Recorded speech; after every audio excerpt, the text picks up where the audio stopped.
ভাই, দেরি হয়ে গেছে মনে হয়। আমি আজকে একটু দেরি হয়ে গেছে আসতে। এই যে অফিস এসে পৌঁছেছি মাত্র, তোমার ফোন দিলাম। কি কি অবস্থা? অবস্থা মনে ভাই? আমি তো ডোরিয়ানের কালকে ইপিএস দিছে, তোমায় পাঠাইছি রাতে বেলায়। তাই দেখিনি অবশ্য। হম, মাইনাস থেকে প্লাস দেখাইছে, অনেক ভালো ইপিএস দেখাইছে। আজকে তো একটা সার্কিট লাগা দিতে পারে, আপনি তো বেঁচে দিবেন। আমি তো আগেই আহ, বেঁচে দিছি।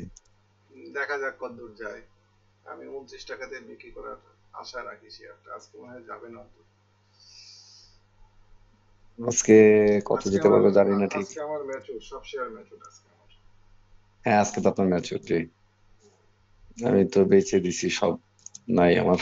আগের দিন বেচছি, আমারটা আপনি কিনছেন 24.50-এ। সেটাই সেটাই, আপনারটা আমি কিনেছি। আপনারটা আমি কিনেছি, আমার ইফারটাও আপনি কিনেছেন।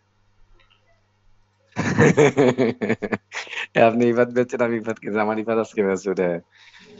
আর হচ্ছে আমার তো স্পেশাল তো আর নাই। না, আমার গুলো কি হবে মনে হয়, মার্কেট কি হবে আমার কালকেও পারলো না মনে হয়। কি করবো কি বুঝতেই পারতেছি না। মার্কেট নিয়ে। কালকে দেখছেন মার্কেট কত উঠছে? হায়েস্ট সেই 60 পয়েন্ট।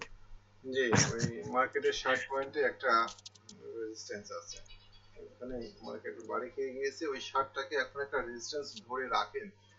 মার্কেটের 60 যত নিচে নামবে তত রেজিস্ট্যান্স একটা একটা করে পড়বে। 60-এ একটা রেজিস্ট্যান্স, তারপরে 60-এর রেজিস্ট্যান্সটা আজকেও বলবৎ থাকবে। 60-এর পরে রেজিস্ট্যান্স হচ্ছে 105, 10 বা 500, 100, মানে 100 প্লাস মাইনাস 10 ধরে রাখে।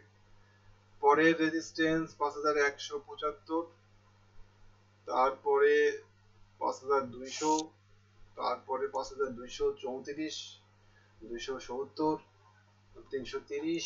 এগুলো হচ্ছে সব রেজিস্ট্যান্স মার্কেটের। মার্কেটকে শক্তি নিয়ে আগাতে হবে। শক্তি তো দিতেই পারতেছে না মনে হয়। আজকে কি প্লাস পাওয়ার সম্ভাবনা দেখেন মনে হয়? প্লাস তো প্লাস প্রতিদিনই তো হয়। প্রতিদিনই হয়। প্লাস তো প্রতিদিনই হয়।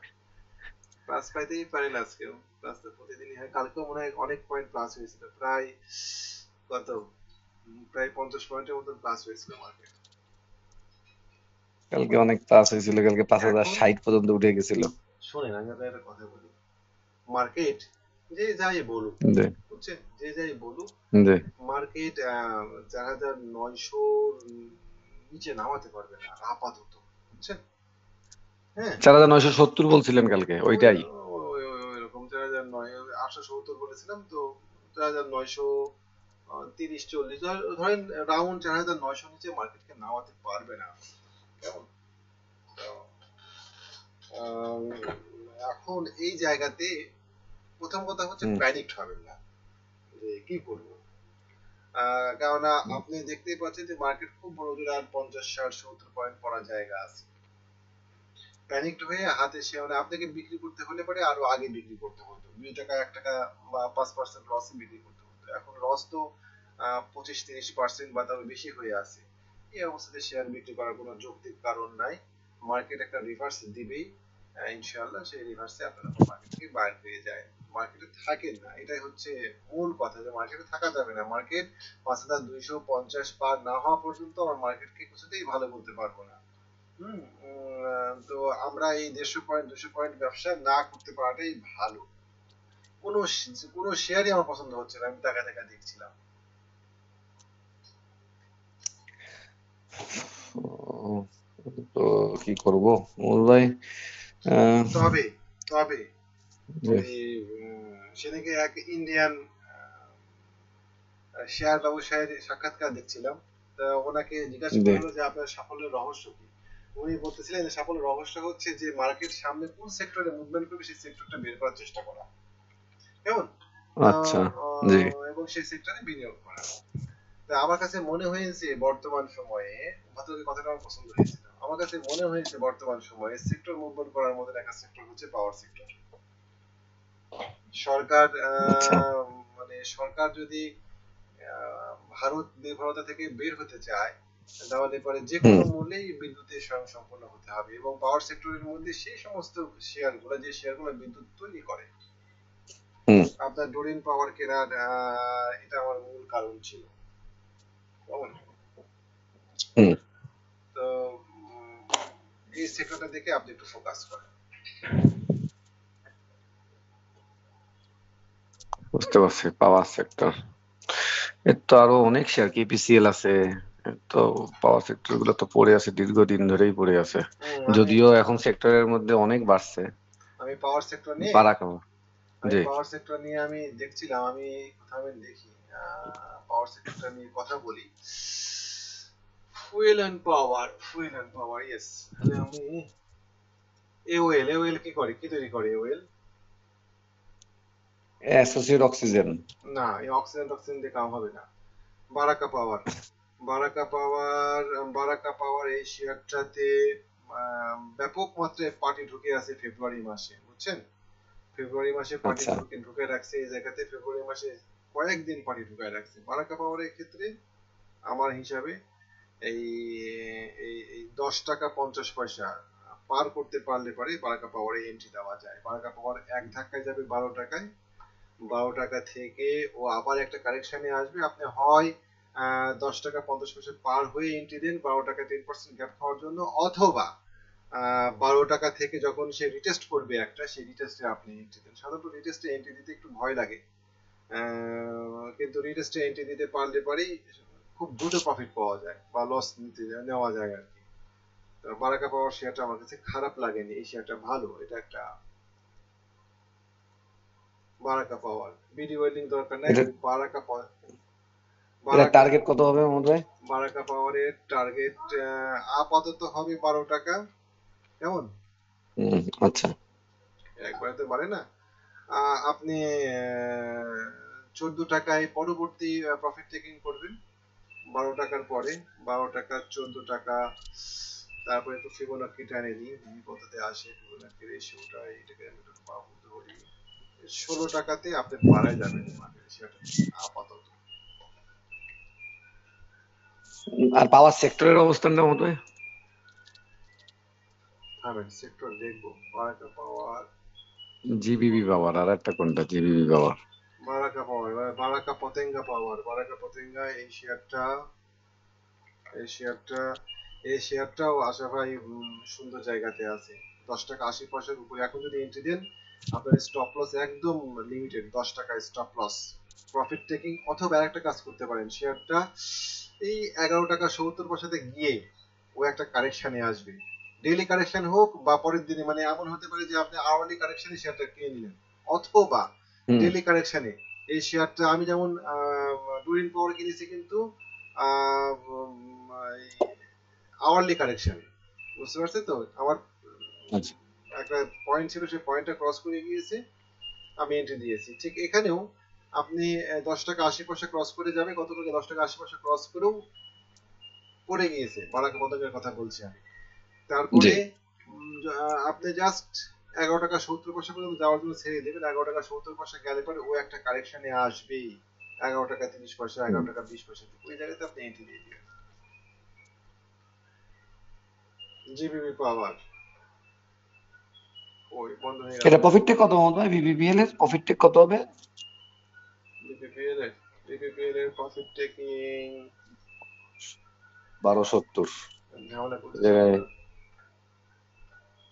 সফটওয়্যার, ঝামেলা করছে। বিপিপিএল বিপিপিএল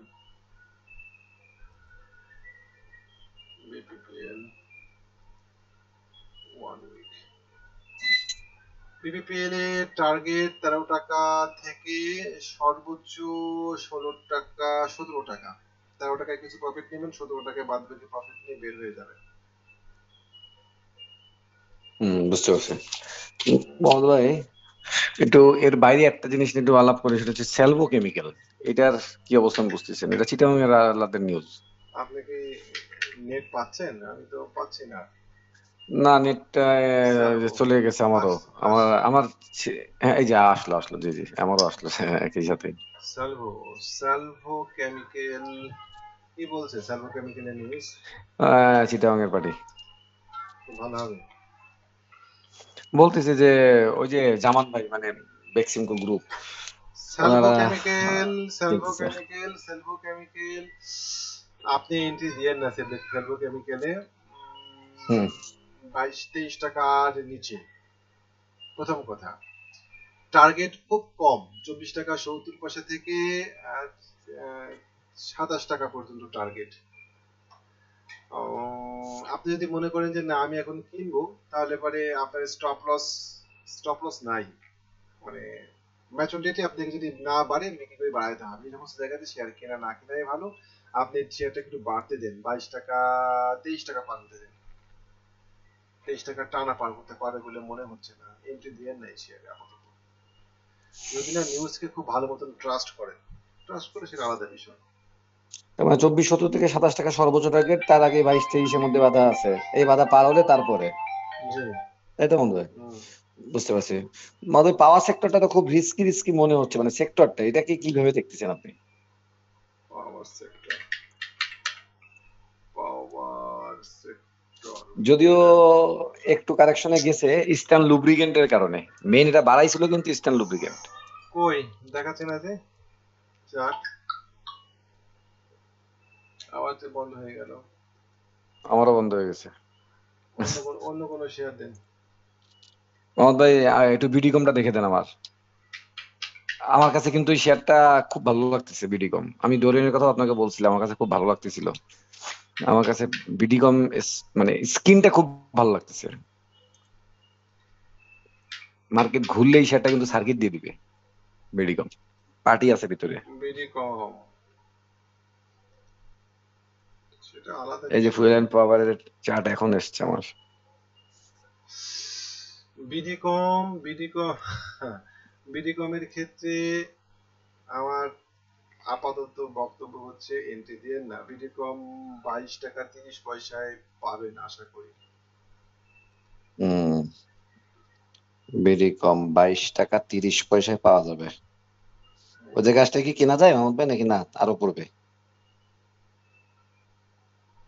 22 টাকা 30 পয়সা, 22 টাকা, 22 টাকা 30 পয়সা, 22 টাকা 30 পয়সাতে কেনা যায় শেয়ারটা। 22 টাকা, আপনি কিছু শেয়ার যদি কিনতে ভালো লাগে খুব, তাহলে পরে কিছু শেয়ার কিনবেন 23 টাকা 30 পয়সা, কিছু শেয়ার কিনবেন 22 টাকা 30 পয়সা। 23 টাকা 30 পয়সা কিছু শেয়ার কিনলে পরে আপনি একটা ঝটিকা রিটেস্ট পাবেন 24 টাকা 60 পয়সায়। হ্যাঁ, তাহলে পরে আপনি কিছু শেয়ার সেল দিতে পারবেন।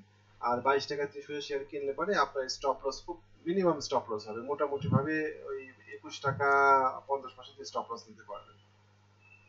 খুব যদি খারাপ সিনারিও হয়, এখানে একটা অর্ডার ব্লক আছে, 19 টাকা 90 পয়সা পর্যন্ত সেটা নামতে পারে। ডেডলাইন সাপোর্ট, তার মানে 23 টাকা 30 এক পলক নামায় 24 টাকা 60 পর্যন্ত সেটা আবার টান দিয়ে রিটেস্ট করতে একবার উঠতে পারে। জি। 23 টাকা 30 পয়সা কালকে নামছে, 23 টাকা 90 পয়সা আজকে নামাই দিবে শেয়ারটা, তার মানে ওফো। মামুদা, আমাদের শেয়ার গুলো কি করবো আমি তো বুঝতেছি না। নাহি ক্যাপ, নাহি ক্যাপ তো আরো পড়ে গেল কালকে। নাহি কে আটকায় গেছি শেয়ার গুলো, কিছু নাহি করার নাই এখন। ক্যাপ নাহি ক্যাপ এখন আপনার রেজিস্ট্যান্স হলো, যেটা আগে সাপোর্ট ছিল সেটা এখন রেজিস্ট্যান্স হয়ে গেল। 21.50 বলছিলেন। শেয়ারগুলোতে আপনি আবার পাবেন, বুঝছেন, অত দূর মানে ওই জায়গায় গেলে পরে 21 টাকা 50 পয়সা গেলে পরে সেল করে দিয়ে। 2 টাকা লস হবে, তাতেই করতে হবে, কিছু করার নাই তো। লস হোক। মত ভাই, আরডি ফুড কোন পর্যন্ত পাবো? 24 পাবো? আরডি ফুড আরডি ফুডে 22 টাকা 30 পয়সা পার করতে পারলে পারে আরডি ফুডে 24 টাকা পর্যন্ত পাবেন। যেমন আরডি ফুডটা দেখছিলাম আমি যে আমার নেক্সট কোন শেয়ারটাতে বাই দিব, একটু খোঁজার আগে থেকে খুঁজে রাখা লাগে। তো আরডি ফুড আমার পছন্দের শেয়ার হিসাবে একটা আছে, 20 টাকা 40 পয়সায় আসলে পরে আরডি ফুডে আমি বাই দেওয়ার চিন্তা ভাবনা করলেও করতে পারি। আরডি ফুডটা আমি পাওয়ার সেক্টরে অন্য কোনো শেয়ারে এন্ট্রি দেওয়ার চিন্তা ভাবনা করবো। পাওয়া সেক্টর, জি। আর মধ্যে গোল্ডেন সান, এটা তো কালকে 11.90 মারছে। গোল্ডেন সান গোল্ডেন সান আপনি একটা মুভ পাবেন, এই 13 টাকার দিকে একটা মুভ পাবেন। এখন আর অত দূর নিয়ে যাবো না। 12 টাকা 80 থেকে 13 টাকার মধ্যে একজাক্টলি 12 টাকা 60 পয়সা শেয়ারটা বিক্রি করে দিয়ে। কত বলবে? 12 টাকা? 12 টাকা 60 থেকে 13 টাকার মধ্যে শেয়ারটা সেল করে দিয়ে। 12 টাকা 60 থেকে 13 টাকা। আরে আল্লাহ, এইগুলা মনে হয় ক্রিস্টাল ইন্স্যুরেন্সটা কি আরো পড়ে যাবে? ইন্স্যুরেন্স গুলো আসলে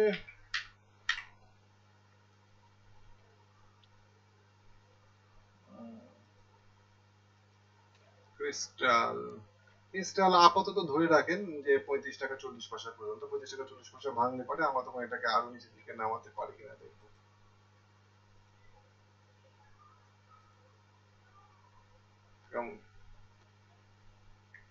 35 টাকা 40 পয়সা, মাই গুডনেস, চলে 39 টাকা। কি এমনি তাহলে তো এমনি বিপদ। এমনি মার্কেটের মুভমেন্টের বিষয়ে কোনো খোঁজ খবর আছে আপনার কাছে?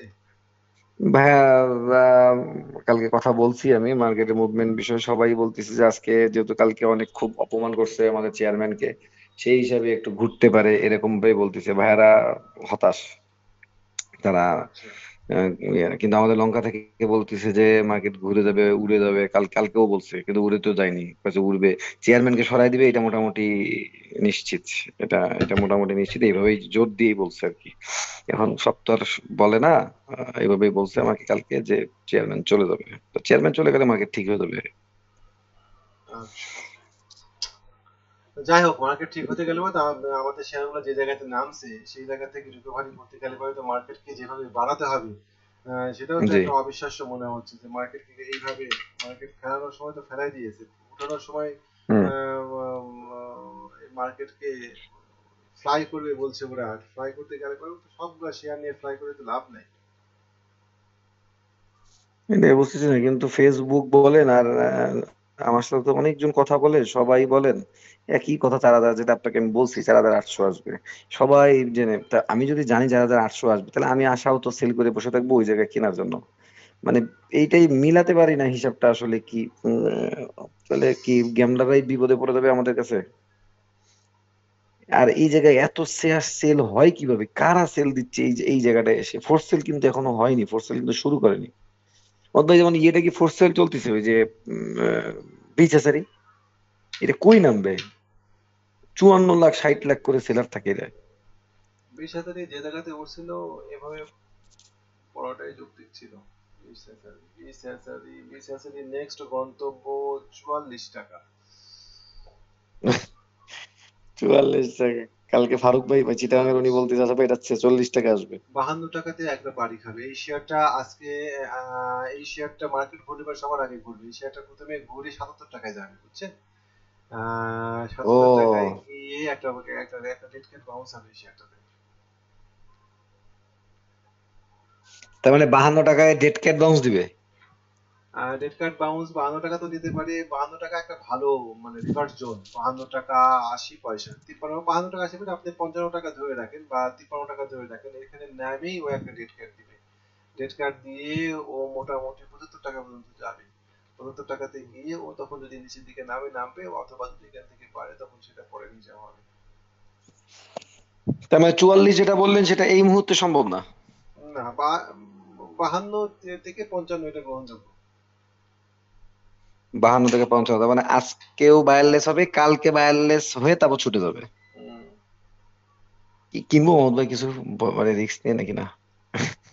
20,000 শেয়ার কিনেছিলাম আজ থেকে প্রায় 20 বছর আগে। কেনার পরে আমার খুব মন খারাপ হয়েছিল। শেয়ারটা 8 টাকা 9 টাকা। না না আরো কমে। সেটা মানে 3 টাকা না হুম। 2 টাকাতে কিনেছিলাম। শেয়ারটা কেনার পরে শেয়ারটাকে ওরা ইয়া করে দিয়েছিল, ব্যান করে দিয়েছিল ও, মার্কেট থেকে। মনে আছে মোহাম্মদ ভাই, ঠিক আছে এই হিসাব। ওই আমার তো মনে হয় 7-8 টাকা, তখন বিচার যদি বোট কিনবে সেই নিউজ দিয়ে বাড়াবে, আমার আমার ওই তখন সময় কিনছিলাম। অল্প টাকা। আমি অত টাকাও হুম। না, খুবই অল্প সীমিত টাকা নিয়ে ব্যবসা করতাম। মনটাই খারাপ হয়ে গেল যে কেমন ঘটনা ঘটলো, শেয়ার কিনলাম আর পরে কিনিনি। ওটিসি তে পাঠাই দিছিল বিজেতারি, আমার মনে আছে, তখন আমি খুশি সিকিউরিটিতে ছিলাম। 2008-9 বোধহয়, খুব সম্ভবত।